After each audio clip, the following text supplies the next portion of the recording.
Before we get into today's episode, I want to let you know about a source of powerful free resources to help you as a parent or grandparent get equipped to invest in the faith of the next generation.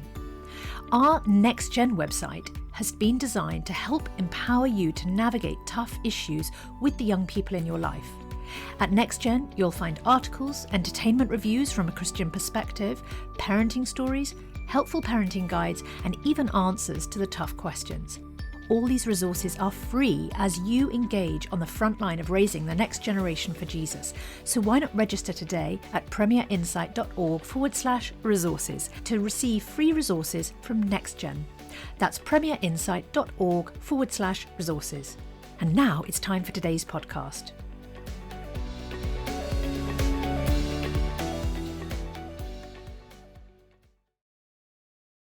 Bringing the Word to life. The Bible in a year. Judges chapters 12 to 14. The Ephraimite forces were called out, and they crossed over to Zaphon. They said to Jephthah, "Why did you go to fight the Ammonites without calling us to go with you? We're going to burn down your house over your head." Jephthah answered, "I and my people were engaged in a great struggle with the Ammonites, and although I called, you didn't save me out of their hands. When I saw that you wouldn't help, I took my life in my hands and crossed over to fight the Ammonites, and the Lord gave me the victory over them. Now why have you come up today to fight me?"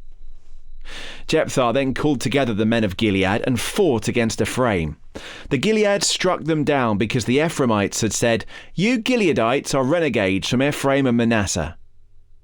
The Gileadites captured the fords of the Jordan leading to Ephraim, and whenever a survivor of Ephraim said, "Let me cross over," the men of Gilead asked him, "Are you an Ephraimite?" If he replied no, they said, "All right, say Shibboleth." If he said Shibboleth because he could not pronounce the word correctly, they seized him and killed him at the fords of the Jordan. 42,000 Ephraimites were killed at that time. Jephthah led Israel 6 years. Then Jephthah the Gileadite died and was buried in a town in Gilead. After him, Ibzan of Bethlehem led Israel. He had 30 sons and 30 daughters. He gave his daughters away in marriage to those outside his clan, and for his sons he brought in 30 young women as wives from outside his clan. Ibzan led Israel 7 years. Then Ibzan died and was buried in Bethlehem. After him, Elon the Zebulunite led Israel 10 years. Then Elon died and was buried in Ajalon in the land of Zebulun. After him, Abdon, son of Hillel from Pirathon, led Israel. He had 40 sons and 30 grandsons who rode on 70 donkeys. He led Israel for 8 years. Then Abdon, son of Hillel, died and was buried at Pirathon in Ephraim, in the hill country of the Amalekites. Again, the Israelites did evil in the eyes of the Lord, so the Lord delivered them into the hands of the Philistines for 40 years. A certain man of Zorah, named Manoah, from the clan of the Danites, had a wife who was childless, unable to give birth. The angel of the Lord appeared to her and said, "You are barren and childless, but you are going to become pregnant and give birth to a son. Now see to it that you drink no wine or other fermented drink, and that you do not eat anything unclean. You will become pregnant and have a son whose head is never to be touched by a razor, because the boy is to be a Nazirite, dedicated to God from the womb. He will take the lead in delivering Israel from the hands of the Philistines." Then the woman went to her husband and told him, "A man of God came to me. He looked like an angel of God, very awesome. I didn't ask him where he came from, and he didn't tell me his name, but he said to me, 'You will become pregnant and have a son. Now then, drink no wine or other fermented drink, and do not eat anything unclean, because the boy will be a Nazirite of God from the womb until the day of his death.' Then Manoah prayed to the Lord, 'Pardon your servant, Lord. I beg you to let the man of God you sent to us come again to teach us how to bring up the boy who is to be born.' God heard Manoah, and the angel of the Lord came again to the woman while she was out in the field, but her husband Manoah was not with her. The woman hurried to tell her husband, 'He's here, the man who appeared the other day.' Manoah got up and followed his wife. When he came to the man, he said, 'Are you the man who talked to my wife?' 'I am,' he said. So Manoah asked him, 'When your words are fulfilled, what is to be the rule that governs the boy's life and work?' The angel of the Lord answered, "Your wife must do all that I have told her. She must not eat anything that comes from the grapevine, nor drink any wine or other fermented drink, nor eat anything unclean. She must do everything I have commanded her." Manoah said to the angel of the Lord, "We would like you to stay until we prepare a young goat for you."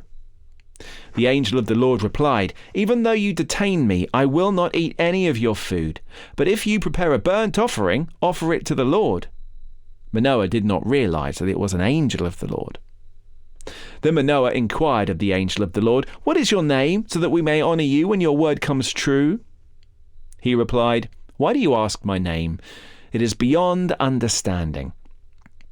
Then Manoah took a young goat, together with the grain offering, and sacrificed it on a rock to the Lord. And the Lord did an amazing thing while Manoah and his wife watched. As the flame blazed up from the altar toward heaven, the angel of the Lord ascended in the flame. Seeing this, Manoah and his wife fell with their faces to the ground. When the angel of the Lord did not show himself again to Manoah and his wife, Manoah realized that it was an angel of the Lord. "We are doomed to die," he said to his wife. "We have seen God." But his wife answered, "If the Lord had meant to kill us, he would not have accepted a burnt offering and grain offering from our hands, nor shown us all these things, or now told us this." The woman gave birth to a boy and named him Samson. He grew, and the Lord blessed him, and the Spirit of the Lord began to stir him while he was in Mahaneh-dan, between Zorah and Eshtaol. Samson went down to Timnah and saw there a young Philistine woman. When he returned, he said to his father and mother, "I have seen a Philistine woman in Timnah. Now get her for me as my wife." His father and mother replied, "Isn't there an acceptable woman among your relatives or among all our people? Must you go to the uncircumcised Philistines to get a wife?" But Samson said to his father, "Get her for me. She's the right one for me." His parents did not know that this was from the Lord, who was seeking an occasion to confront the Philistines, for at that time they were ruling over Israel. Samson went down to Timnah together with his father and mother. As they approached the vineyards of Timnah, suddenly a young lion came roaring towards them. The Spirit of the Lord came powerfully upon him, so that he tore the lion apart with his bare hands, as he might have torn a young goat. But he told neither his father nor his mother what he had done. Then he went down and talked with the woman, and he liked her. Sometime later, when he went back to marry her, he turned aside to look at the lion's carcass, and in it he saw a swarm of bees and some honey. He scooped out the honey with his hands and ate as he went along. When he rejoined his parents, he gave them some, and they too ate it. But he did not tell them that he'd taken the honey from the lion's carcass. Now his father went down to see the woman, and there Samson held a feast, as was customary for young men. When the people saw him, they chose 30 men to be his companions. "Let me tell you a riddle," Samson said to them. "If you can give me the answer within the 7 days of the feast, I will give you 30 linen garments and 30 sets of clothes. If you can't tell me the answer, you must give me 30 linen garments and 30 sets of clothes." "Tell us your riddle," they said. "Let's hear it." He replied, "Out of the eater, something to eat. Out of the strong, something sweet." For 3 days they could not give the answer. On the 4th day they said to Samson's wife, "Coax your husband into explaining the riddle for us, or we'll burn you and your father's household to death. Did you invite us here to steal our property?" Then Samson's wife threw herself on him, sobbing, "You hate me! You don't really love me! You've given my people a riddle, but you haven't told me the answer." "I haven't explained it to my father or mother," he replied, "so why should I explain it to you?" She cried the whole 7 days of the feast, so on the 7th day he finally told her, because she continued to press him. She in turn explained the riddle to her people. Before sunset on the 7th day, the men of the town said to him, "What is sweeter than honey? What is stronger than a lion?" Samson said to them, "If you had not ploughed with my heifer, you would have not solved my riddle." Then the Spirit of the Lord came powerfully upon him. He went down to Ashkelon, struck down 30 of their men, stripped them of everything, and gave their clothes to those who would explain the riddle. Burning with anger, he returned to his father's home, and Samson's wife was given to one of his companions, who had attended him at the feast. Psalm 143. Lord, hear my prayer. Listen to my cry for mercy. In your faithfulness and righteousness come to my relief. Do not bring your servant into judgment, for no one living is righteous before you. The enemy pursues me, he crushes me to the ground. He makes me dwell in the darkness like those long dead. So my spirit grows faint within me, my heart within me is dismayed. I remember the days of long ago, I meditate on all your works and consider what your hands have done. I spread out my hands to you. I thirst like a parched land. Answer me quickly, Lord. My spirit fails. Do not hide your face from me, or I will be like those who go down to the pit. Let the morning bring me word of your unfailing love, for I have put my trust in you. Show me the way I should go, for to you I entrust my life. Rescue me from my enemies, Lord, for I hide myself in you. Teach me your will, for you are my God. May your good spirit lead me on level ground. For your name's sake, Lord, preserve my life.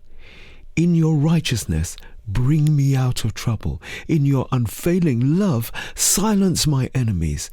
Destroy all my foes, for I am your servant. For more resources to help you bring the word to life, go to premier.org.uk/Bible. This reading has been taken from the NIV Bible Biblica and is published by Hodder and Stoughton.